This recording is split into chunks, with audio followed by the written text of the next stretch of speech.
অনেক মানুষ আছে যারা বাইরে থেকে একদম ঠিকঠাক মনে হয়, হাসে, কথা বলে, কাজ করে, দায়িত্ব পালন করে, কিন্তু ভেতরে ভেতরে সে মানুষটা ধীরে ধীরে ভেঙে পড়ছে। মনোবিজ্ঞান বলে, মানুষ যখন ভিতর থেকে ভেঙে পড়ে তখন সে সরাসরি তা বলে না, বরং তার আচরণ, অভ্যাস আর প্রতিক্রিয়ার ভেতর দিয়েই সেই ভাঙনের চিহ্নগুলো বাইরে প্রকাশ পেতে শুরু করে। ভেতরে ভাঙনের সবচেয়ে সাধারণ লক্ষণ হল মানুষ হঠাৎ করে চুপচাপ হয়ে যায়।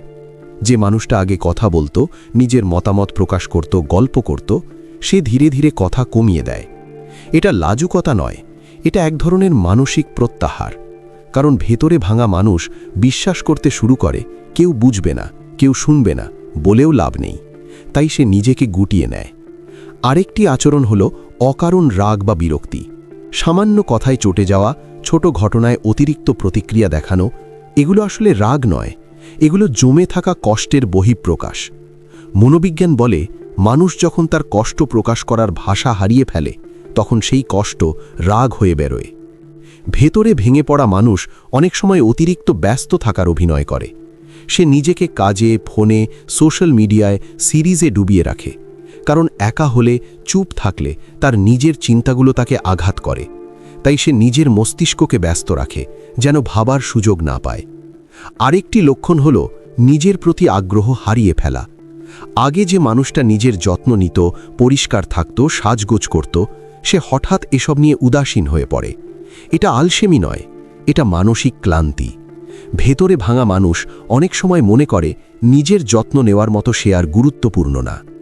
মনোবিজ্ঞান অনুযায়ী ভেতরে ভাঙা মানুষ প্রায়ই নিজেকে ছোট করে কথা বলে, নিজের অর্জনকে তুচ্ছ করে, নিজের ভুলগুলোকে বড় করে দেখে।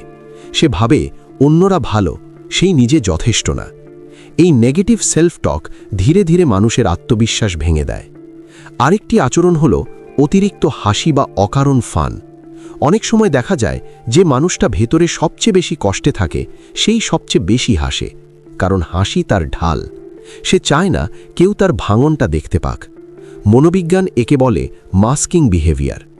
ভেতরে ভেঙে পড়া মানুষ সম্পর্কের ক্ষেত্রেও পরিবর্তন দেখায়।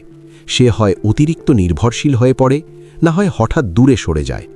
কেউ কেউ সবসময় আশ্বাস চায় যে তুমি আমাকে ছেড়ে যাবে না তো। আবার কেউ নিজেই সম্পর্ক থেকে নিজেকে সরিয়ে নেয়, কারণ সে মনে করে শেষ পর্যন্ত সবাই চলে যাবে। ঘুমের সমস্যা এই ভাঙনের আরেকটি বড় সাইন। কেউ খুব বেশি ঘুমায়, কেউ একদম ঘুমাতে পারে না। রাতে মস্তিষ্ক শান্ত না থেকে আরও বেশি কথা বলে, কারণ দিনের বেলা যেসব অনুভূতি চাপা দেওয়া হয় রাতে সেগুলো মাথা তুলে দাঁড়ায়। মনোবিজ্ঞান বলছে ভেতরে ভাঙা মানুষ প্রায়ই সিদ্ধান্তহীনতায় ভোগে। ছোট সিদ্ধান্ত নিতেও তার কষ্ট হয়, কারণ সে নিজের ওপর বিশ্বাস হারিয়ে ফেলে। সে ভয় পায় ভুল সিদ্ধান্ত নেবে, আবার ব্যর্থ হবে। আরেকটি আচরণ হল নিজেকে দোষ দেওয়া। কোনো সম্পর্ক ভাঙলে, কোনো কাজ না হলে সে ভাবে সব তার দোষ। এই অতিরিক্ত সেলফ ব্লেম মানুষকে ভেতর থেকে আরও দুর্বল করে দেয়। ভেতরে ভালা মানুষ অনেক সময় অন্যদের সাহায্য করতে করতে নিজেকে শেষ করে ফেলে, কারণ সে চায় অন্তত অন্যরা যেন ভালো থাকে। এটা এক ধরনের মানসিক পালানো, নিজের কষ্টের দিকে তাকাতে না চাওয়া। মনোবিজ্ঞান অনুযায়ী সবচেয়ে বিপজ্জনক লক্ষণ হল মানুষ যখন আর কিছু আশা করে না। সে না খুব দুঃখ প্রকাশ করে, না খুব আনন্দ দেখায়। সে এক ধরনের আবেগহীন অবস্থায় চলে যায়। এটাকে ইমোশনাল নাম্বনেস বলা হয়। বাইরে থেকে শান্ত মনে হলেও ভেতরে সে সম্পূর্ণ ক্লান্ত। সবচেয়ে গুরুত্বপূর্ণ কথা হল ভেতরে ভাঙা মানুষ দুর্বল নয়। সে হয়তো অনেক দিন ধরেই একাই লড়াই করছে। তার আচরণগুলো দোষ নয়, সেগুলো সংকেত। সংকেত যে সে বুঝতে চায় কেউ একজন যেন তার ভেতরের ভাঙনটা দেখুক, প্রশ্ন না করে, বিচার না করে। যদি আপনি নিজের মধ্যে এসব আচরণ খুঁজে পান তাহলে জানবেন আপনি নষ্ট নন, আপনি ক্লান্ত। আর ক্লান্ত মানুষের সবচেয়ে দরকার বিশ্রাম, বোঝাপড়া আর সহানুভূতি, নিজের কাজ থেকেই শুরু করে।